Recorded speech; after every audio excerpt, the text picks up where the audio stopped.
Hello and welcome to another episode of Feeding Fatty. This is Roy. This is Terry. So we are the podcast chronicling our journey through wellness, and that can include diet, not a diet, as much as just what we eat.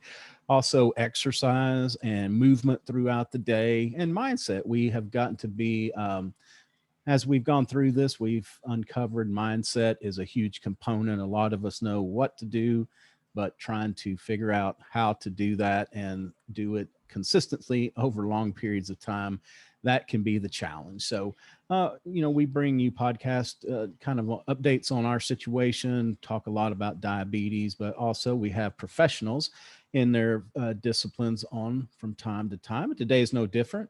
Terry, I'm going to let you introduce Dr. Lori. Yeah, Dr. Lori Monaco, aka the Badass Buddha, is an authenticity teacher, coach, and speaker, chiropractic physician, co-host of the YouTube and Facebook show Viva Cafe con Leche, and the blog talk radio show Viva Moms After Dark.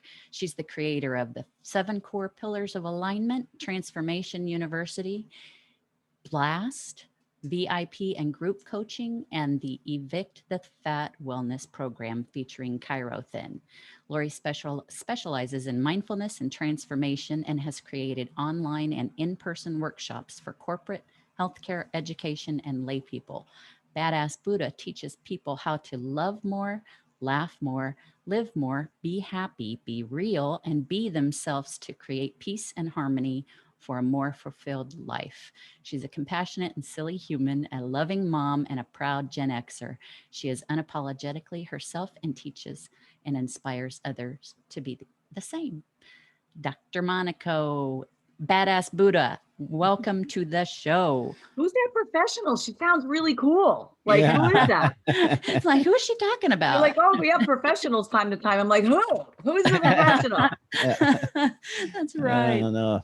Now, I've been on those shows before where they introduce you and I'm like, okay, let's stop here because it's only going to go downhill from. Oh my gosh. Well, thank you so much for taking time out of your day to be with us. Thanks We for really having appreciate me. it. We're excited. Tell us a little bit about how you got here. I mean, you've got a lot going on, but, it's helping people. Did you grow up wanting to be a professional that helped people, or did you kind of take the long and winding road into this? I guess I've always been very compassionate, and without knowing the word empathic, I didn't realize that till I got older. Originally it was all animal based. So I wanted to be a vet, and I loved being around animals. And then I guess it was really in college. That's when, I took the 4-year plan, but I didn't know what the heck I was going to do. So I just kept switching my major. And my brother, I only have 2 siblings. I have a brother and a sister. My brother, and they're both much older than I. And my brother was a chiropractor. He still is. And I really resonated a lot with that. I knew I didn't fit in the mainstream, and I definitely didn't want to just dispense drugs and stuff to people. I just always believed in the power that made the body can heal the body. And so I opted to go into that. And then it was my transition over the years. So I've been a chiropractor for over 22 years. Wow. And I know I was like 10 when I graduated. Yeah, right. I was going to say. And so, and then, it was great. And I did, when I was first 2 years, it was great. I liked it, but I wasn't in love with it. And then I decided to, add something to my income. So I started teaching, and I was teaching post-secondary, like anatomy and physiology classes, pathology. And that's what I realized, that's what I was meant to do. And I was a speaker since chiropractic school, because they taught us to teach, wellness and teach your patients. So I definitely got bit with the bug, the speaking bug. And so I knew I liked that, but then teaching, I was like, wow, this is what I'm definitely passionate about and I'm very good at, So I did that for years and almost 2 decades teaching. And then, but a few years back, I hit a really low point in my life. I had depression since I was about 15. When I look back at it, it's probably since about 15. And had one major depressive episode, but was not prepared for the major depressive episode I was going to have just about almost 6 years ago. And it was so bad. It was 6 months long, 3 weeks were suicidal. And Oh, wow. when I finally started to come out of it, and I said, okay, you know what? I got to figure this out, because I got to fix myself, because all these years, all this, since I was a kid, I I never felt right. I never felt like I was myself. And then I started a really deep dive into like the personal development. And it was at that point when I started to really feel better. I said, okay, I want to teach this. And so then you go on to the next phase. You're like, well, who does that? Oh, coaches. So, then you get certified to be a coach, and it's evolved from that. So I love working with people. Like, I love humans. I love animals too. I actually love all creatures. But humans, just, we have so much potential. And so I look back at all the years that I wasted because I just couldn't get out of my own way. So that got me to where I am today. And I love, like, I'm so passionate about helping people, especially those that are really stuck, and especially those that deal with like depression and anxiety, which we have a hell of a lot about now. Like the amount that we have now with everything that's happened over the last year, it's just, I mean, before that it was already epidemic. Now it's even worse. Yeah, and I'm concerned a little bit. We don't have to belabor that point, but um, we thought we would see, I guess, some things happen in the beginning, but I think the government stepped in and provided some funding, which helped people, at least have shelter and eat and all these other programs. But now that the extra unemployment's going away, a lot of these rent and utility, I don't say abatement, because they weren't abatement. They were more just kicking the can down the road. But a lot of these programs are ending. A lot of people are being forced to go back to work after they've enjoyed working from home for a year. So, I mean, it's Or like, not working at all. Or not, yeah, People yeah. just, yeah.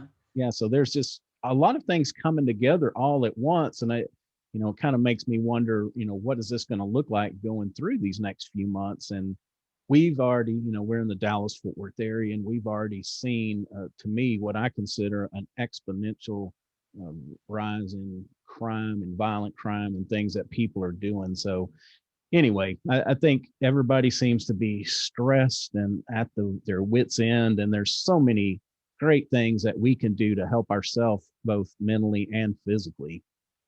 Oh, for sure. I think the biggest challenge was that um, there were many people, not every, and not the majority, but many people that took last year as a moment to breathe and to slow down and assess things. And it's those individuals who have have had the most success. Right. They realize that, okay, this is not exactly, we don't know, but to say that we'll be back on track, remember in the beginning in March, they were like, oh, we'll be back on track by the summer. And Right. most people that were really thinking about it were going, no, it's not, it's going to be like probably about a year and a half. So I'll prepare for it. I'll make the shifts. I'll do what I need to do. Right. No, and knowing that even when that's up, then we have to shift again. So those people, I don't want to call them enlightened people, but I think they just were more aware. Yeah. They had the best time versus the individuals who just wrote it and said, oh, I can't work. Okay, then the government's going to help me. Oh, and I'm going to be home. And instead of like bettering themselves, and I'm not blaming, the person, you only know what you know. I mean, Right. that's the reality. But at the same time, that is a little bit of an excuse, because live in an age where you can find anything out. You can learn anything. And there was so much online. I mean, there was so much available. There were so many free courses. There were so many different things. So I feel like in some ways that we as humans didn't step up as much as we could have. Like people gained weight during COVID. They ate like, like awfully Right. bad, Yeah. and we just sort of, and I say we because that was me in the beginning. Like, it did get overwhelming for me, but then I just like, okay, that's enough. And actually lost 40 pounds in COVID, during COVID. So um, That's awesome. I'm telling you, it's like this, Oh my it's gosh. like, wow, so, but for the rest, it was just sort of, and then they come out and now they're like, oh my God, what am I going to do? I don't want to go back to work. I don't want this. I don't want that. But Yeah. they sort of didn't prepare themselves. And, so my hope is that for those of us that really kind of had a good mindset going in and throughout, that, because I believe in energy and I believe in the collective consciousness, and we need to put that out there. We need to, for those of us that decided to start new projects and did really well in 2020, put that out there for all these other people that are floundering, and say, you can do this. Like, you can do this. You just, it's everything, as Marie Forleo says, everything is figure outable, Yeah. because Yeah. it is, we have that ability. That's what we have, these fabulous brains for that reason. Well, and that most people say they put on the COVID-19, and I said, Yeah. well, I'm an overachiever. I did the COVID-38. So, Oh, well, good for you. but, we were out. Well, I'll speak for myself. I'll let her speak for her. But, I think I was one of the lucky unenlightened ones that didn't really know what to expect, but it was such an opportunity for us to slow down.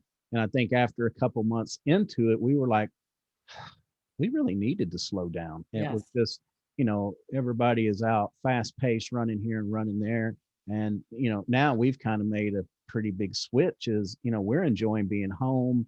We've figured out things, we have enough to do to keep 10 Tons. people busy around here. So it's never a shortage of something, but, getting out more in the back. I think Terry is, when it's a long story, we won't get into, but, when she moved out here a few years ago, it was like she's not the pioneer woman, but, she's I am adopted, not. she's got her a herd of deer and some turkeys and the other wildlife that she's taking care of now. Well, I just got a herd of deer, Yeah, and yeah. Too. So, Squirrels, raccoons, wild turkeys, weird. So, Ducks. that's our thing is, we wake up in the morning and see, we kind of laughingly call them customers. We see how many customers we have out count our customers. down at the cornfield. So anyway, I think we were lucky because, like you said, I think, and we were lucky too, because we were able to continue working. It didn't really disrupt a lot of things except the slowing down part, which I'm very thankful for at this point. yes, And I'm I like, agree. oh, it's just nice to be able to take a breath and not always feel like you have to be somewhere else. Yeah, and we took a lot of time to took that time to um, work on our eating habits and different ways that we could eat to age better, as well as try to lose a few pounds. And it's trial and error, of course, along the way. Um, but just trying to figure out. I used to eat everything and anything, and was grown up. When I grew up, it was on junk food. Um, Dad would buy 12 bags, big grocery sacks full of Halloween candy, and we might give one away if we were lucky. The rest of it, he ate probably, 9 or 10, and we ate the other one, but we had to fight for it. We just lived on peanut butter and chocolate. I'm telling you. And it was not a good, it wasn't, I mean, it was good then, but you get older, you start putting on the pounds, you don't even realize that it's happening. And next thing you know, you're 56 and you're like, what? Wait, Oh, yeah. who's Yeah. 56? Yeah. Oh man, And, that just came out of and my then mouth. Yeah, who was that? That's what I was and you wondering. and you get diagnosed with something too, and then we Yes. sometimes have the audacity to go, how did that happen? Yeah. We're like, well, because we're taught to be detached like that, though. We're taught that, I mean, how many times have you heard it's like, oh, one minute they're saying kids really shouldn't eat this much sugar, blah blah blah, and especially we're all around the same age, so it's like that really wasn't, they'd say, oh, the kids really shouldn't eat that much sugar, but it didn't matter. They push it now with more statistics, but back in the day, and even now, it's like, well, you could get away with it as you're going to have to change when you get a little older. You can't eat that way Yeah, anymore, don't worry about it now. but habits are habits. And if they're instilled at a young age, like, it's funny. I hear this story a lot from people. I hear, because I talk to people about their, their habits that were forged since they were younger, and especially with eating. And I wasn't raised that way. I was actually, my mother was very limited. We were very limited on our sweets.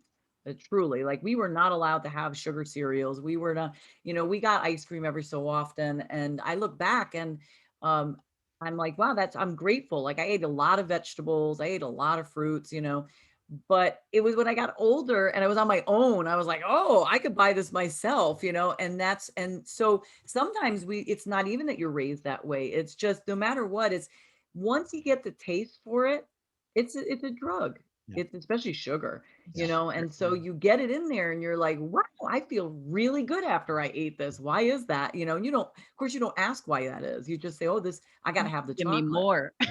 That's correct, right? You don't realize that it's literally your chemicals being released in your brain that are saying, no, no, no, this is really good stuff to have. And so we tend to be forced into the change. It's when you get the doctor says to you, oh, you're pre-diabetic, or, your blood pressure is up there and we're going to put you on meds. And what's scaring me nowadays is that the generation behind us are not as scared about the meds. So like our generation was probably the first generation to hit their 40s and 50s and be told you need to go on meds. And we were like, what do you got to be kidding me? Like that. My parents didn't go on meds till they were in their 60s, or Right. something like that. And then we're like push and pull fighting a little bit. But I mean, I've seen over the years, the generations behind us, they're getting on meds in their 20s, and they're not even on just one med. And so for them to say, the doctor said, well, now need to be on this med. All right. Yeah. It is what it is. Not realizing that just some changes in your diet could be a big game changer. Well, I think what you talked about habits, and I think there's some data out there that proves this, but like my generation, we had a couple fast food places. I mean, we live in a pretty big town. There were a couple fast food places that I knew about that, on a Friday night or Saturday, it was kind of a treat to go get a hamburger. That's But right. now they're on every corner, and you go down, we have like restaurant rows here where there'll be one street with nothing but fast food restaurants. And Yes. the surprising thing is, I noticed this when my kids were gone, but you could drive by at 9 o'clock at night and there were carloads of families that were just now going through eating, drive through stuff at 9 o'clock at night. And it surprised me, but I've heard since about this study that's just saying that, because of that, they were raised in fast food drive restaurants, that there are a lot of issues with these, with the younger generation, that 20 to 30-year-old group now because of that. Yeah. Oh, for sure. And it's not, that we always talk, like we always hear this about the fast food places, but even beyond that piece, some people say, oh no, but I don't, we don't go to fast food store. We go food shopping. But if you're buying packaged food that goes into the microwave and it's already made, I mean, it's the same thing. It's the Yeah. same exact Right. thing. And so I think it's a false like sense of whatever, that they feel a little bit better. Like, oh, I'm not, I'm not going out to the fast food restaurant, but so I go to the food store. And again, it's all convenience. Our convenience is killing us. I mean, listen, how, who was out? Like, think about when we were kids. Who was out at 9 o'clock at night Yeah. with their parents going to eat? We were already like in bed, whether you're going to sleep or not. You're like, no, we ate at like dinner time. And remember back in the day, like the TV used to go off at a certain time, like that, and or they used to have the commercial. It's 10 o'clock. Do you know where your children are? Do you remember that one? Yeah. And so it's like, but now it's like parents just, it's like their kids are up late, they're out. I mean, okay, I could see, I'm a little guilty with this with my kids. Like my kids definitely blew the bedtime. I used to go to bed real early, but my kids go to bed a little bit later than I did. But like you said, you're out at night, and 9, 10 o'clock at night, you have a family out just getting ready to eat or shopping at Walmart or whatever, and I'm in my head going, isn't it late for these kids to be out? Like, what is this doing to their sleep schedules, their chemical balances? I mean, all this stuff. But it's become so accepted, Yeah. so it's and then that all ties in. So if you're not getting the sleep you want, and your body's stressed out, you crave the cruddier foods, because that's just the way. I mean, you crave the carbs, you crave the and the processed stuff. Yeah. Yes. So it's a cycle that sets up. And even when my kids were small, we lived in a small town at that time, so we were very structured. Dinner at 5 or 6 o'clock, kids in bed by 8 or 8:30. I couldn't imagine trying to get a child out of bed in the morning to go to school that didn't go to bed till 11 or 12 o'clock at night. I mean, it was a fight with two that were getting plenty of sleep. I can imagine that we'd have to call the SWAT team in to get them out, to get them moving. Get going. But you're right, and that's what I notice about me is sleep deprivation starts the trigger of I don't feel good anyway. Now I think if I, for some reason, it's that I want to eat something to get a little burst of energy. Well, then you have to keep doing it. You get a little high, then you get the That's right. You valley. crash. Yep. It's Come just back up. it's such a bad cycle to get into, because that's where then I don't feel like getting out and exercising or moving. And to me, I've begun to see that is like the beginning of the end for me when things go wrong. Yeah. And it takes the awareness to stop it, to say, okay, yeah, this isn't good. And this isn't, Hmm. and we're, when we talk about, I mean, everybody these days talks about habits, like, oh, well, this habit and this habit. And I don't think people even still really know how severe bad habits can be. Habits are not, we're not just talking about the brain like subconsciously not thinking about. We're saying that it's also, it's a physical habit. It's not just about that you're craving something, your body physically. It's just like they talk about with smoking. For some odd reason we always understand it with smoking. We're like, oh, well, there's the chemical addiction, there's the emotional and psychological addiction, but there's a physical addiction, holding the cigarette in your hand. Well, it's the same thing with food. It's like holding a soda cup in your hand, sipping through the straw. It's having a bag of chips sitting down next to you while you're at watching TV, and your body has literally physically come accustomed to the fact that when you sit and watch this show, you're usually munching on this. And so even if you try your best and you say, okay, I'm not eating this anymore and I'm not going to eat past this hour, you plop down, you put that TV show on, you're sitting in the same exact seats that you normally do, and all of a sudden you wonder why 10 minutes, and you say to yourself, I'm not even hungry. This is fabulous. This is great. I feel good. And then 10 minutes later, your body's like, where's the chip? Like all of a sudden you're hungry. And you're like, wait a minute, doesn't make sense. I thought about it. I'm full. Now, why am I wanting to eat the chips? Yeah. Because that is the whole package. And you've trained, we train our brain and inevitably our body to do it, and again, it's all about awareness. You have to become conscious majority of your day. And it's like, we're only like conscious about 5% of our day, right? So in order to change it, you have to be conscious a lot more. And it's exhausting. It really is, and so in the beginning, some people are really gung-ho about it, but that's why we lose the momentum. And that's why we fall off the wagon, so to speak, because we lose it as the more fatigued we get.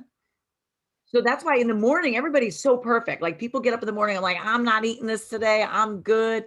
And you're good all day. And then as the day goes on, you hit the afternoon, and then all of a sudden you're starting to feel it. It's a little harder. It's a little hard to say no to this. And then by a certain point, that's why sometimes I would say to my clients, don't eat. You're not going to eat past this time anyway. But if you find that you're getting hungry and you cannot, like it's really becoming overwhelming, go to bed.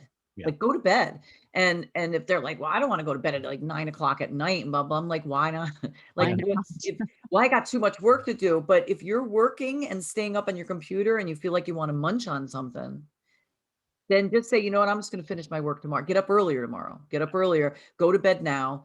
And then you won't feel so guilty because you didn't eat before you went to bed. And how many times do we eat even when we're tired? It's not even that we're actually hungry. Yeah. It's funny. We get cravings that we want to eat like we're quote hungry when we're tired and when we're thirsty.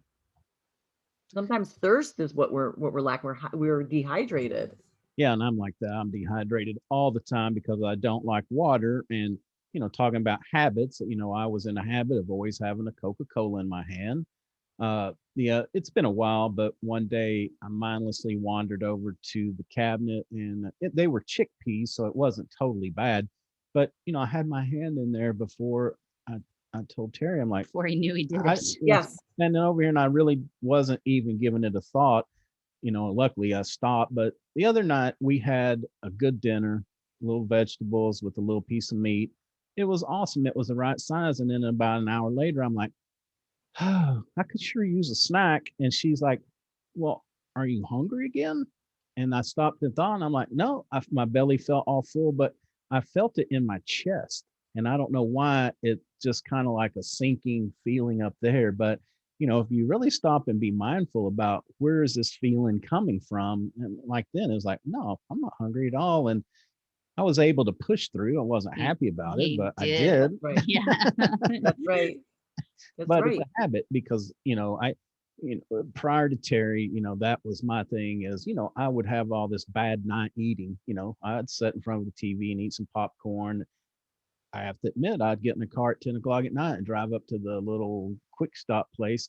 Maybe they have nachos or ice cream, just a little snack just to kind of pick me up. And I'm like, like what you said, now thinking back, I'm like, why didn't I just go to bed? Because that's all I was really doing was fight and sleep for a few That's more years. correct. Yeah. And why? Like, why do we, and what you were saying about it's like before you know it, you're eating it, and then your brain catches up and you go, what am I doing? Right. And but the interesting thing is, and for those out there listening, it's like once it's very, you have to be mindful. You cannot mindlessly do it, because mindlessness, you go subconscious and you're just you're on autopilot. So if you're changing the habit, you force it, you force it, you force it, you have to think about it. But interestingly, though, once you do it and it catches, Yeah. you also want to make sure that you honor yourself with saying, when you're presented with the item that you used to eat or drink or whatever, and you have no desire for it, you have to honor yourself and celebrate it. Yeah. Like I was thinking about this the other day. I could not remember the last time I had soda. And I was a big soda drinker. I mean, I didn't have it all the time in the house. I didn't actually, the cool part is I never bought it for my house, No. but I did go out a lot. Like I'd be on my way back from work and I'd stop, and the kids and blah, blah, blah. And so we always had soda, soda, soda. And soda was like, Sprite was my beer when I would do yard work. People like are sweating, they drink their beer. Sprite was my thing. So we're like, oh, you're going to run out to lunch to go get us something, get me, this, and get me Sprite. So we were talking about it the other day, and I'm like, yeah, I haven't had soda in, and I stopped for a second. I said, oh, like, I don't even remember the last time I had so it must be like 6 years, like 6 years. And Wow. and I really loved saying it. Like I loved saying it. I was like, I have not had it in 6 years. Like this is really, really cool. And again, I didn't have that big of an addiction to it, but to be able to say that, and it's whenever, if we do happen to go out to eat, whether it is a good food fast, they say that, or just a restaurant, you know, I never ask for that, like it's always water, water, water, and don't think twice about it anymore, and so I'm happy about me. I still, there's still pieces that I do struggle with, that I have to be very ridiculously mindful of not eating, but I'm so glad that there's certain pieces that I've let go, and it's so nice. It's just so nice to not even think about it. Yeah, and that I've cut way down. I mean, years ago it was worse, but that soda just, I, I guess I don't think it's really all as harmless as what they make it out to be. I've Oh, heard it's not at all. that Nor the is the diet. aspartame, yeah, Diet's not on yeah, there. because that the The diet, aspartame yeah. can eventually your body, it's getting some kind of a glucose out of it, so it uses that. But anyway, that's been tough. And also thinking about other triggers like we did a lot of soul searching on ice cream because that is my thing. I mean, I could eat ice cream breakfast, lunch, and dinner. I don't need anything else. It's got, it's all the food groups all rolled into one. But we started talking about Efficiency. It's about efficiency. Right. yeah, right. Well, it's like I told somebody one time, it's like ice cream, it's just frozen cereal. So I mean, really, but we traced this back about why it's such a big thing. And it's interesting that my two grandfathers and my dad, it's like whenever we had a celebration, that was the go-to. Like I'd go over to my grandparents and I'd be, that's just a little thing, you know, I'd be out there helping him push the lawnmower or riding around or whatever. And yeah, we put in a good day's work. Let's go get an ice cream. So one Mm. grandpa took me up to the drugstore, and then the other one, they had a Dairy Queen right up at the corner of their street in a busy street. So I'd be like, yeah, let's run up to Dairy Queen. We need a break. And then dad, same way. I'd be at his work with him even into my teenage years. And he had always come out and stop me and like, let's go get an ice cream. So there's a little DQ down the road from him. And it's so vivid, my memory of sitting in that DQ with him, the jukebox. This will give away some of my age, but there's like a Van Morrison song playing. I mean, I can see it just like it happened this morning. So anyway, I think that also maybe there's a lot of emotional stuff that's tied to Of the course. eating. Is that, that Sure. was good time spent with, my Yeah. loved ones for sure, but it was also reward for a job well done. So there's a lot more to it than, just ice Or if cream. you were sad, something Yeah. bad, all of that. Yeah. Yeah. That's what makes it so challenging when people are, like it's so easy to say, oh, we're going to switch to a clean diet and we're not going to eat processed anymore and we're not going to have sugar anymore and we're not going to take in dairy anymore and Right. blah blah blah. And it is, on paper it's so easy, but when you start to, I mean, listen, I grew up Italian, so like, I mean, I remember vividly going to my grandmother's every other weekend. The whole entire family would pile into her split level house, and we would have multiple courses, and inevitably you'd always have the macaroni, that's what you call it, and the sauce, um and the meatballs and the sausages, and then they take out the pastries after and the espresso. And to me, it's, and like, and most Italians will tell you, that Italian Americans especially, that it was always around food, and there was always a joyful moment. And so, um I'll, even to this day, I mean, I don't eat pasta anymore, but I'll, to this day, like, when somebody does have pasta, that's what I think of. Like, I think of, oh, grandma's house. And when, the one thing I will say this though is that, when we were all younger, not that I'm making an excuse for it, but when we were all younger, the quality was much better. So like, if you were eating the pastas and if you were eating the ice creams, it was so different than it was now. Even the sugar was different. It was still addictive. It was still not good, but now the amount of chemicals that they put in these things, and the flavoring, and it's just, it's we are so not just addicted chemically, and physically, but it's actually tearing us up. Like, we're the this is not good stuff anymore. And like, it bothers me because we focus so much on, not that we shouldn't, like this whole thing with what happened last year and the virus. But we have to really step up and look at the bigger picture here, that we, our bodies are really, really powerful. We can really ward off a lot of stuff. Yeah. But the more hits we take, the less effective we become. And so, I was always taught from a young age, outside in, the power that made the body heals the body, and your body is the ability to heal. But it's just like a car. You put lousy gas in the car's not going to last you as long, and when we continuously put lousy stuff in, and actually there's been research that shows us that generations of lousy food have made the diabetes and the heart disease more prevalent and at a younger age. So the newer research is saying that, okay, so my, the those that were born in in the 70s and the 60s, you're one, you were like one generation of the junk. Like, that's when it kind of started. It was starting a little earlier, but that's when it really started hit.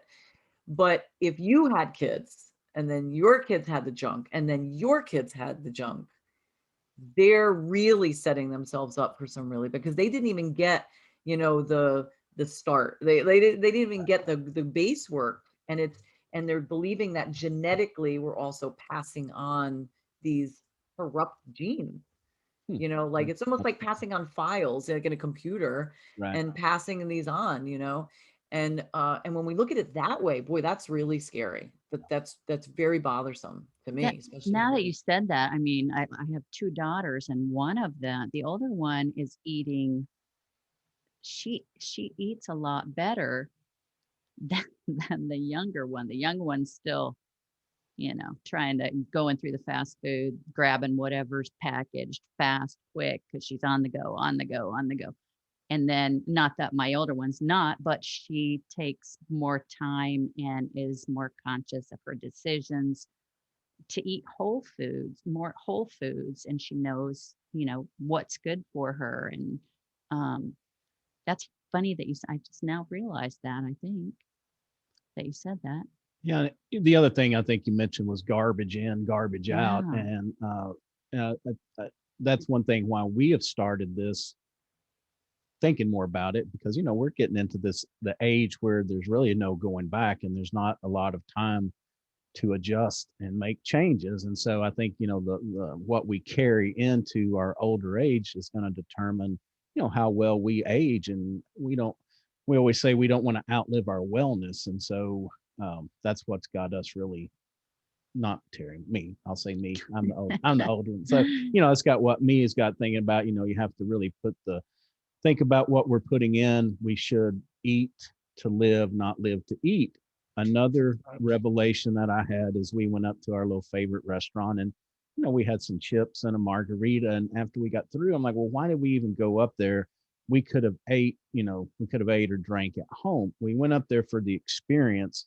I could have had the same experience with Terry sitting on patio with a glass of water and no chips. And so, again, I'm not great at this, but I'm trying to rethink this about what it does. It's not about what you're eating as much as the company you're with and the spot that you're in, that we can enjoy that and still eat good food.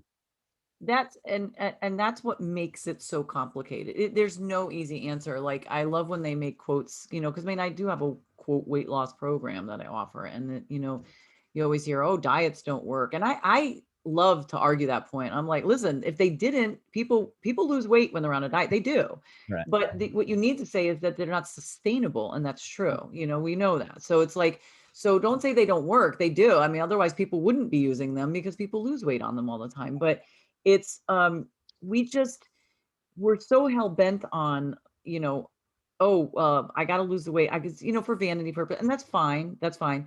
I think over the years what we've done, though, is that, my parents' generation, they just wanted to live long. It's like, because back then their parents didn't live long, so it's like, so they were like, we just want to live to a certain age, so instead of dying at 60, we want to be able to live to be 80. Okay. And so and they got their wish. People were living that long. My grandmother lived, she was almost 107. Wow. I'm sorry. I take that back. Wait. I take that back. 97. Okay. But all her faculties, like, she wasn't even on any medication. And but now it's like, okay, that's not just enough anymore.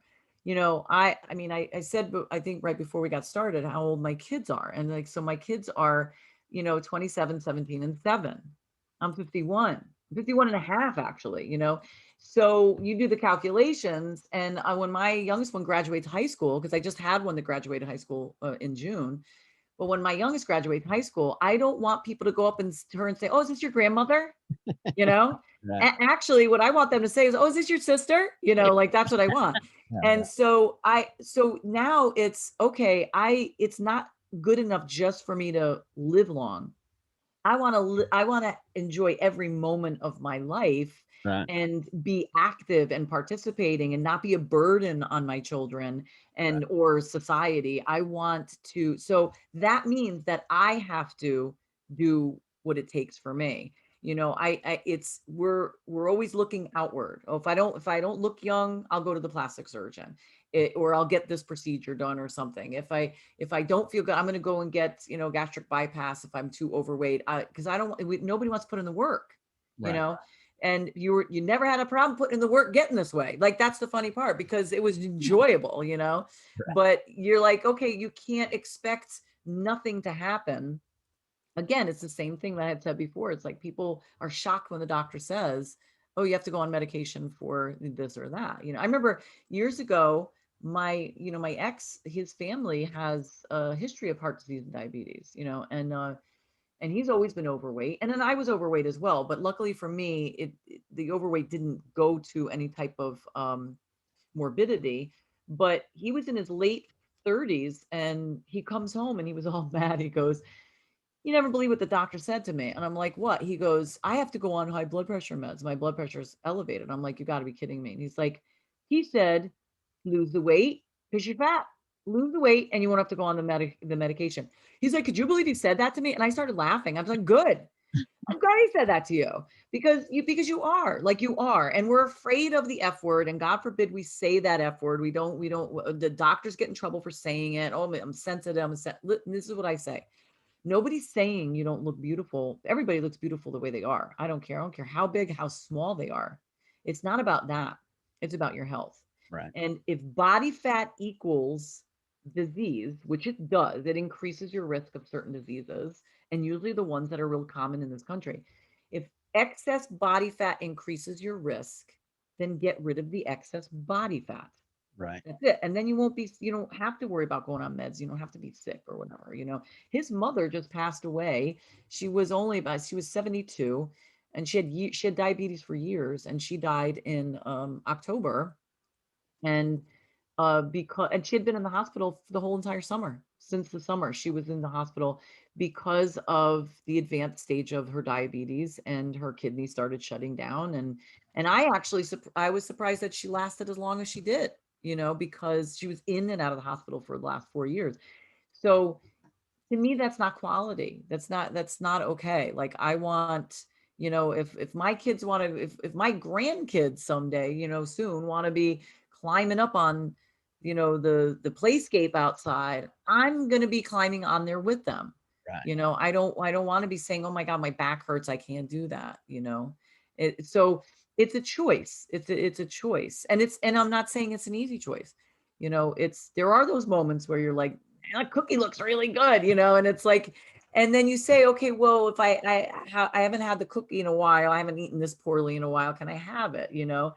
Bless those people who are avid. I mean, I got to tell you, like, that are clean dieters 100% every single day. I'll admit it, that's not me. I would say 96% of the time I am, but there's always those moments. But I go in with an awareness knowing, okay, I know that if I eat this or I drink this, there's probably going to be consequences to pay. And I'm going to have to live with that. And then I'm going to have to take it easy and not do that again for a while. So barring a death sentence from your physician, how you get going? How do you keep going? What's the sustainability secret? Help me, Lori. Help me. I meant to call you BB. I'm gonna call you BB for badass. BB, that sounds good. So first off, you have to want to. That's the number one. Like, nobody can ever talk you into doing anything unless you really want to. Like, if there's the want there. And so you're right. It's usually we do get that dense sentence. That's what gives us the push. Or some people not even anymore. Some people they don't even care. They're like, I don't, whatever. But you have to have your wants. So you have to think of it emotionally, mentally, physically, physiologically. Like, okay, how am I feeling? How do I look? Throw it all in there. So again, when people say, well, it's not about vanity, listen, it is for me. It was, like, I'm 51. I wanted to not just lose the weight because it's better for my health. I want to look damn good. Like, I want to be, I mean, it's not like I didn't feel sexy being overweight, but I feel a lot sexier that I lost 40 pounds. I got to tell you, it's a heck of a lot more fun buying clothes.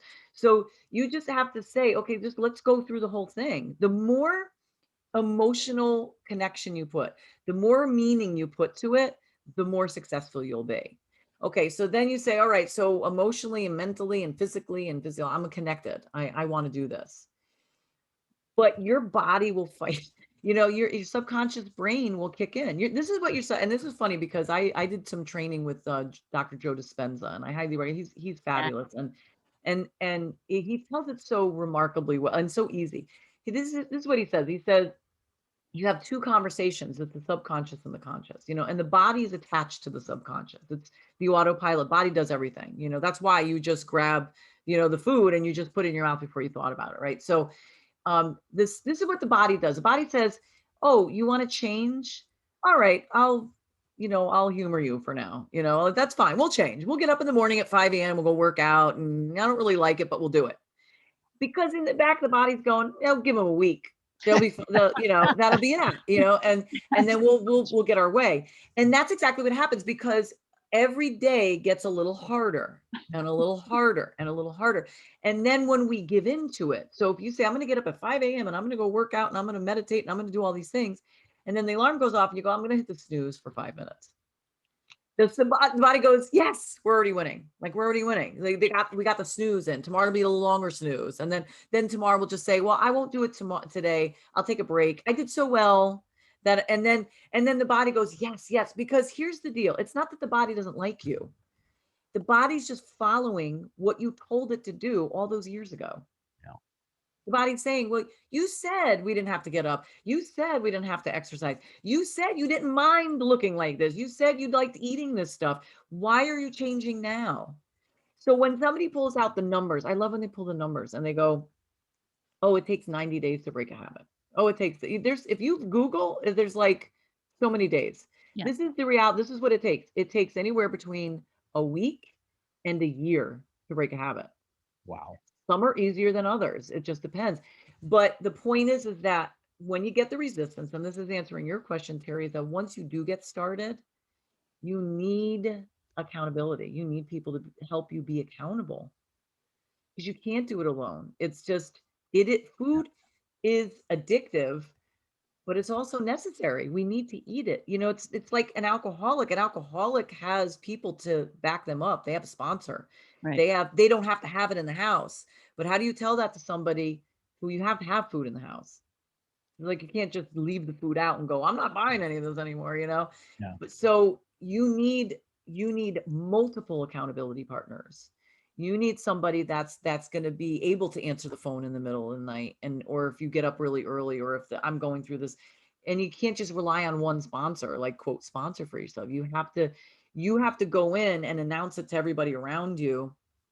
This is what I want. I want to eat this way now. I want to look this way. I want to weigh this. I want to have this amount of body fat. The reason you have to tell them all that is because they're also very used to you as you are. And it's uncomfortable for them for you to change. So if all of a sudden, like, especially like mothers, what do you mean you're not eating this? It's like an insult. Like, I mean, that's the Italian, what are you talking about? You eat more. No, I don't want to. I'm watching what are you talking about? So you have to also announce it to them and say, I really, really need your support on this. So, and if you can't be there to support me, just don't dangle it in front of me. Don't enable me. So it's a lot of conversation, a lot of communication, a lot of writing things down, and it's everything to redirect your mind so that you don't do it. Notes everywhere. Don't eat this. Don't eat this. Don't buy this, And like you said, that mindlessness, be mindful about it, Yeah, it's hard. You just got to slow down because I'm so that way. You wake up, or not wake up, but you kind of come to and like, oh, I just ate this whole big old stuff I wasn't supposed to eat. And you're so right on the habits that you have the best of intentions, but it just takes time. It takes sometimes a lot of time and a lot of effort and a lot of willpower. Well, and when we talked to you the first time, I have Joe Dispenza's book that you That's had right. suggested. I don't even know the habits. Breaking the habit of being yourself. Yeah. I can't even think. It's sitting right there on my nightstand. What a great Fabulous. It is. I mean, it's good. I'm not finished with it, but I have it there and I've started it, and I am expecting great things, and I will share it with Roy, but I do share. I mean, he'll be reading something else and I'll be, hey, he's saying this. And he's like, I'm trying to read. But we've heard his name thrown around a lot. So there's something to what is coming out of his mouth and from his pen. He is, and I recommend it to your audience and to both of you. It's the three, there's the three amigos, they're called. It's Dr. Joe Dispenza, it's Dr. Bruce Lipton, and it's Greg Braden. And Greg Braden is more the spiritual, but it's still the mindset, just like Joe talks about. Joe is more of the science meditation guy, and then Dr. Bruce Lipton is the epigenetics guy. Okay. And he's the one talking about how you can literally rewrite your genes. And we all have the markers the quote. I love when doctors say stuff like that. Oh, we have the marker. You have a family history of diabetes and heart disease, so you have the genetics for it, so you're going to get it. And it's like, so what epigenetics, and this is a total science, this epigenetics says they're there, but something turns them on. And Yeah. once they're turned on, then the disease process will start. And if you can turn them on, then you should be able to turn them off. And the way we turn them on is through our lifestyle. It's our eating, it's our stress levels, it's our lack of sleep. And that's why most kids aren't born, they're not born, or they don't develop diabetes. And when I say that, I'm talking about type 2 diabetes, I'm talking about adult onset. They're not born with that.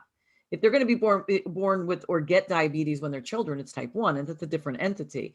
But we're talking about they're not born with atherosclerosis, and they don't develop it at 5. This is years of living our life. It's a lifestyle. So when you look at a newborn and you look at, or a 3-year-old, and if you look at that kid and say, oh, well, you have the genetics for that, so might as well put you on the meds now, or something, something stupid like that. But the reason we can prevent it, or why is it that people have a heart attack and that's their wake up call, and then they massively change their diet, and they start exercising, they start running, and next thing you know, they're running, they've slimmed down, they're off their meds, and they're running marathons. Like, what? How is that possible? Because that's the way the body works. We can reverse things with it, unless we get so bad. Right. But that's why and some people just give up and they'll say, it's too late. It's never too late. Again, it's about, it's the expression. If it's important to you, you'll find a way. If not, you'll find an excuse. Right. And that's what it is. So true. That is so true. I was going to ask you, I know we have talked about a lot of things and we're getting short on time, but can you talk about your 7 core pillars of alignment? Sure. Yes. And I know So what we'll have to do is get you to come back on. We could talk just more in talk depth about that. Yeah, no, I'll talk really quick about them. So it's 7. It's when you're looking at aligning with your, like, living the healthy life, living an abundant life. If you don't address all these things, then there'll always be something missing. You'll always be off. You'll be misaligned in that way. So what it is it's your mental being, your emotional being, your physical being, your physiological being, meaning how you function, how your body functions, your spiritual being, your social being, and then your financial being. And you could be in the greatest health and in the best of shape, and you eat well and you meditate, but your finances stink. That's going to add stress, and that's going to prevent you from doing the things that you want to do, and that's going to take its toll. And so when you work on every single one of those pieces, that's when that's how you're going to live an abundant life. And we're not saying that you have to have all these things and all these tangible items. It's just a matter of just what's important to you. So when you have to define each of those for yourself, but work towards all of them. So and they do come in steps. That's why if it's interesting when people lose a lot of weight, they'll get divorced sometimes because they've transformed their body, but they also transformed their themselves. And they don't know why. They're like, I don't know why, like, I don't want to be with this person anymore. My significant other doesn't want to be with me anymore. Just because I lost the weight. Or they'll get meaner because they get so angry that they didn't do this sooner, or they're just different. Or it's also the same reason why people fail at it and gain the weight back, because the weight loss, the physical change and the physiological change, their mental and emotional states weren't prepared for it. Interesting. It's like when somebody wins the lotto. When they win the lottery, the reason a lot of them lose, it's like a really crazy statistic. It's like 85% who win the lottery are right back to where they were within a 5 to 10 year mark or something like that, because they didn't change their mindset. They didn't. There was a mental and emotional connection to the lack of money, or maybe not lack, but the middle class, or whatever class they were in, that they couldn't fit into all of a sudden I have all this money, and these couldn't make it happen. So that's where that came up with. And that really came up, it's not like, I mean, there's all types. You hear there's 4 things, there's 6 things, there's that. But this was really specific to what I noticed about my growth. Wow. And it does align with what other people say, but that's just those are the 7. And you can do all of those things, but if you don't have the social element, it's a moot point. So any one of them, if you don't feel like completely aligned or authentic, that's the other piece, is that you're aligning with your authentic self. So if you don't feel that you're resonating with each of those pillars for who you are in a positive way, then you'll need the work, and it doesn't matter who you get the work from. It's just, you got to do the work. Well, and you said also you also have an Invicta Fat Wellness program. I wanted you to talk about a little bit about that too. I know we're time So crunching, but it's a 6-week program, and it's based off the Chirothin weight loss program, which is a chiropractic program. It's only Oh no.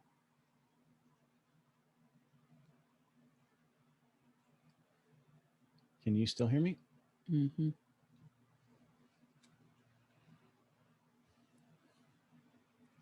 Well, my internet's unstable. Can you hear me? No. froze. Okay. Okay, Sorry about that. You went away at the chiropractic. at Chirothin. Yeah. So the Chirothin program is a 6-week weight loss program marketed specifically to chiropractors, and it's a combination of supplements and eating eating protocol, intermittent fasting, cutting certain things out, elimination protocol, so certain foods you don't eat,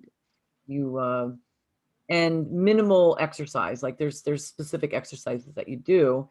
But what I added to mine, that's why I call it the Evict the Fat program, is that I added the coaching piece, because, you can get people to go on this, but listen, I went on it the first time and I cheated myself. So it's like, so I'm like, I gotta be accountable here. I'm supposed to be the doc, So I did it. I packaged it one day and I said, I'm going to just put some group coaching sessions with it. And I'm going to go on it myself with the group.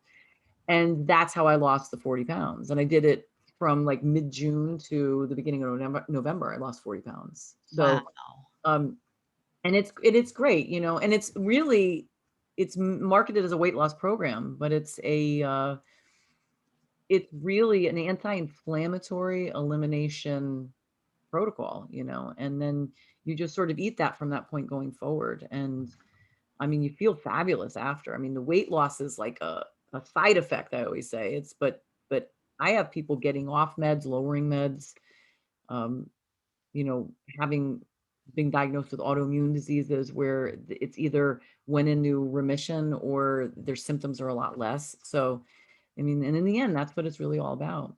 Wow. All right. Well, we're going to get you to promise to come back and see us. There's so much more we could talk for hours. Okay. We know that you have Absolutely. we know you have a fun world's place to go to. I know, yes. I have to go back and I have to watch. I better be careful what I eat and drink there. So I have to go to a party. Yeah, that's kind of a downer after you've had your discussion with us, and then you have to go there. So what is a habit or a tool? What's something that you do every day in your life that you feel adds a lot of value, professional or personal? I am a mindfulness practice person. That's what I do. I don't, if I don't do it in the morning, which my intention is always to do something like a meditation, breathing, manifesting, I will do it throughout the day. But gratitude is probably the biggest piece for me. I really throughout my day, different times, I will talk, think about what I'm grateful for, say it out loud. Something comes up and I'm like, wow, I'm really grateful for this. Yeah. And it's such a game changer. And, even when it's a bad situation, what can I learn from this? So I'm going to be grateful for this piece. And I always feel worse when I don't do it. Like if I notice that I'm in a bad mood, I have to think back and go, when was the last time I said, maybe it was like in the morning and it's like all day. Okay, that's it. Then what am I grateful for right now? I'm really grateful. I'm grateful for moments like this to be able to speak and share my knowledge. Well, we Well, were grateful that you yeah, took time out of your day to be here too. we Yeah. are. And I think Thank that you. is awesome. We, no matter how bad things are, there's usually somebody that's got things a lot worse than we'll ever know. So just being thankful for being able to have some sunshine in our day or whatever, other positive things are going on. Sometimes just to live through a day is, we Right. have gratitude for that too. Right. Yep. All right, Dr. Lori. Well, tell everybody, who do you like to work with, how you can help them, and of course, how can they reach out and get a hold of you? So you could reach out to me. I have a website, drlorimonaco.com. I'm also on Facebook and LinkedIn for the same, under the same name, Dr. Lori Monaco. Instagram, I am the Badass Buddha One, and let's see, TikTok, the Badass Buddha, and I also have YouTube. I have a YouTube channel, Viva Café con Leche, and Dr. Lori Monaco. I work with, I really love working, especially with people who are really new to coaching, that have never really coached before, that have that idea that they're really not worth it, or they're stuck, or they have depression or anxiety. I do work with men and women. I guess I tend to work with women more so, but that's just the way it is sometimes. And I do work with teens and younger, but I think vast majority of my people are like in their 20s and up. But it's for people that really, I'm a cheerleader. I'm in your face. I'm, I but I'm also your biggest fan. Like that, and that's, I think, I balance between loving and pushing without enabling. And so for anybody who feels like maybe they can't work with a coach that's so hardcore, or, is too regimented. I'm regimented, but I have a whole way of doing my regimen. So, but it works. It works really well. So Okay. The BB regiment. yes, the BB. BB. All right. Well, y'all reach out to Dr. Lori, see how she can help you. I mean, a lot of great stuff. Thank you so much again. Great conversation. And we'll get you back on. We could go into a little bit more of this stuff more in depth. Great. Thanks, Roy. Thanks, Terry, for having me on. And Thank thanks, you. Tribe, for listening to me today. Well, that's going to do it for another episode of the Feeding Fatty podcast. I'm Roy. I'm Terry. You can find us at www.feedingfatty.com. We're on all the major podcast platforms, iTunes, Stitcher, Google, Spotify. If we're not on one that you listen to, please reach out. I'd be glad to get it added to make your listening easier. Also, we're on all the major social media platforms. Tend to hang out probably more on Instagram. And we will put up a video of this interview when it goes live. So go over to the YouTube channel and check that out. So until next time, take care of yourself and take care of your health.